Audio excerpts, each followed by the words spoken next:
Hello বিএনপির ভাইয়েরা এবং বিএনপির বন্ধুরা, বিএনপির যারা দীর্ঘদিন আপনারা তৃণমূল পর্যায় থেকে শুরু করে সর্বোচ্চ পর্যায় পর্যন্ত যারা নির্যাতিত হয়েছেন, নিপীড়ন সয়েছেন, তাদের প্রতি আমি এই আহ্বানটি করছি।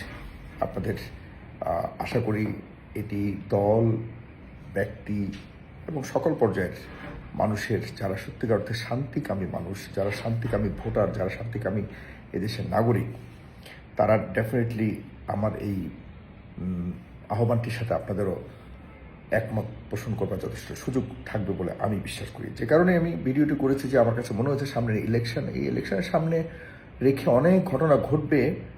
এই ঘটনা প্রবাহর মাধ্যমেই আমরা আসলে বেছে নিতে পারবো আমাদের দেশের ভবিষ্যতে কারা আমাদের নেতৃত্ব দিতে পারবে। দেখুন, আওয়ামী লীগ নাই এখন, আওয়ামী লীগের হাঁসফাঁস এখনো যায়নি। আওয়ামী লীগের ভালো মানুষ রাজনীতি করুক, এটি আমি সবসময় বলে আসছি, কারণ কারো রাজনৈতিক অধিকার কেড়ে নেওয়ার মতো অধিকার কারো নেই।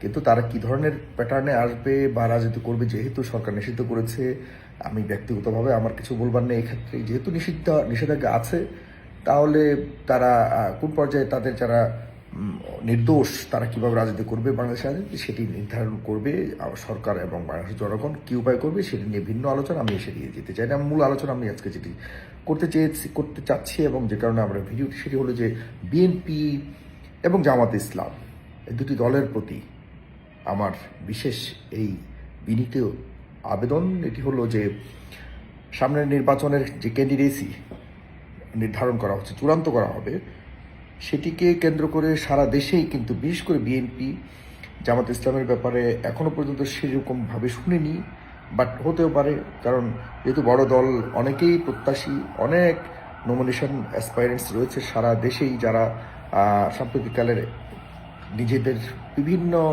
যোগ্যতার কারণে তারা নমিনেশন প্রাপ্তির মতো একটা অবস্থানে গেছে, সম্ভাবনাতে আছে। কিন্তু একজনকে তো দিতে হবে, যত বড় দলই হোক, যত বিশাল দলই হোক, একজনকে তো নমিনেশন দিবে, এছাড়া তো কোনো উপায় নেই। সুতরাং একজনকে বাছাই করতে গিয়ে যে জনাব তারেক রহমান আপনি হিমশিম খাবেন, এতে কোনো সন্দেহ নাই। কিন্তু আপনার কাছে আমি একটি আহ্বান করছি এবং আপনাকে একটা টিপস দিচ্ছি, খুব ছোট্ট টিপস, কিন্তু আপনার কাজে আসবে। জনাব তারেক রহমানকে উদ্দেশ্য করে বলছি এবং আশা করি আমাদের যারা বিএনপির অনেক নেতাকর্মীরা রয়েছে, যারা দীর্ঘদিন বঞ্চিত আপনাদের দল থেকে, আপনারা সরকার থেকে, আপনারা সরকারের ক্ষমতা থেকে বঞ্চিত রয়েছেন, আপনাদেরও অনেক কাজে আসবে। কিভাবে তারেক রহমান সিদ্ধান্ত নেবে যে কাকে নমিনেশন দিলে পরে তার নিজের দলের জন্য, তার নিজের জন্য, তার দেশের জন্য, তার সার্বভৌমত্বের জন্য, সর্বোপরি এদেশের মানুষের কল্যাণের জন্য কাজে আসবে, সিদ্ধান্ত নেওয়ার জন্য তাকে যে আমার আজকের এই পরামর্শটি হয়তো সহায়ক ভূমিকা পালন করতো। সেটি হলো আজকে এখন থেকে আপনারা প্রত্যেকটি এলাকাতে প্রত্যেকটি সম্ভাব্য প্রার্থী যারা প্রত্যাশা করছেন, যারা নিজেদেরকে মনে করছেন যোগ্য প্রার্থী, তাদের আচরণের দিকে খেয়াল রাখুন।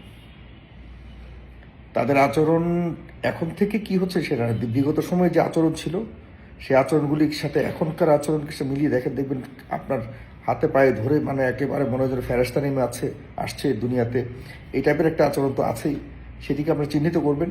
আর দ্বিতীয়ত হলো তার চাঁদাবাজির অবস্থানটা চিহ্নিত করবেন, তার পারিবারিক লোকজনের ব্যবহার চিহ্নিত করবেন। সর্বোপরি যেটি আমি বলতে চাই যে এখন থেকে যে প্রার্থীরা শুধুমাত্র নিজেদের অবস্থানকে প্রকাশ করবার জন্য, নিজের শক্তিকে প্রমাণ দেওয়ার জন্য, সাধারণ মানুষের সামনে মাস্তানি করে নিজের শক্তিকে প্রমাণ করার জন্য যে ধরনের অ্যাক্টিভিটিগুলি এখন করছে বা করবে, যে ধরনের ভূমিকাগুলি এখন রাখছে, এগুলিকে আপনারা আপনাদের নেতার কাছে সাপ্লাই করুন।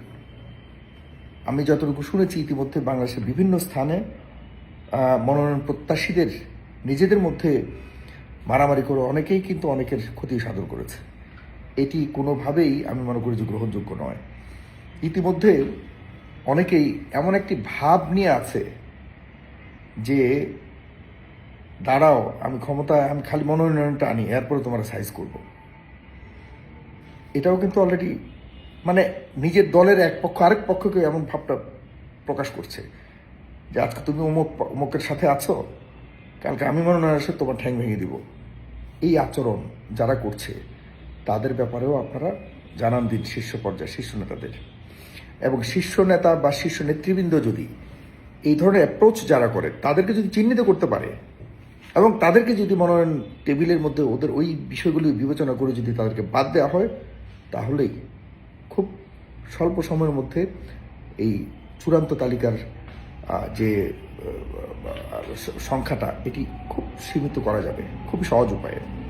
কারণ এখনকার অ্যাপ্রোচ আর সামনের অ্যাপ্রোচ কিন্তু একদম আকাশ পাতার ব্যবধান হবে। এখন আপনাকে ভাই বন্ধু বলে আপনার হাত ধরে আপনার যারা আপনার আশেপাশে আসছে তারা কিন্তু দেখা যাচ্ছে কদিন পর আপনার এই হাত ধরে আপনার হাত ভেঙে দেওয়ার জন্য চিন্তা করতেও কারণ দ্বিধাবোধ করে না, কারণ তাদের স্বার্থে যদি আঘাত লাগে আপনার এরকম কাজ করতে পারে। সুতরাং এই ধরনের ব্যক্তিগুলির ব্যাপারে ইনফরমেশন আপনাদের শীর্ষ নেতার কাছে পাঠানোর ব্যবস্থা করুন, তাদের ব্যাপারে লেখালেখি করুন, তাদের ব্যাপারে প্রতিবাদ করুন, প্রতিরোধ করুন, তাদের ব্যাপারে ব্যানার ফেস্টুন নিয়ে মিছিল করুন, মিটিং করুন যে অমুক ব্যক্তিকে দেয়া যাবে না, অমুক ব্যক্তি কারণ অমুক ব্যক্তির এই ইতিহাস আছে, আর তমুক ব্যক্তিকে দেয়া যাবে কারণ তমুক ব্যক্তি আপনাদের পাশে ছিল। এই ধরনের বিষয়গুলিকে আপনারা অবশ্যই সামনে আনুন।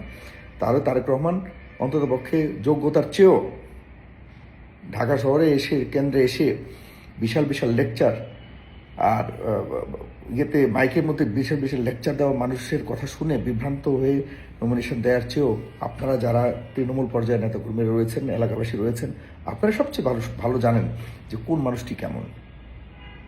মনে রাখবেন, এখন যে নেতারা আপনাদের আশপাশে যাচ্ছে তারা কিন্তু আপনাদের আবেগকে নিয়ে খেলার চেষ্টা করবে, আপনাদের আবেগকে কাজে লাগিয়ে তিনি বিবেক দিয়ে আপনার আবেগকে পকেটে ঢুকাবে।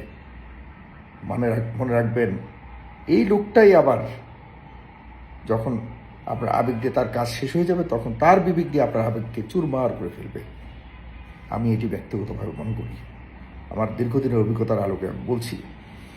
সুতরাং আপনার ভোট আপনি দিবেন, যাকে খুশি তাকে দিবেন, ঠিক আছে, কিন্তু দেওয়ার আগে অবশ্যই মাথায় রাখতে হবে আমরা কিন্তু আপনারা এই গত 14 বছরে বহু কিছু দেখে ফেলেছেন। যারা এখন ভোট দিতে যাবেন, আপনাদের এক তরতাজা এই মেমোরি 24-এর রক্তাক্ত যে আমাদের অধ্যায়, এটি আপনাদের সামনে ঘটেছে, কয়েক মাস আগে ঘটেছে।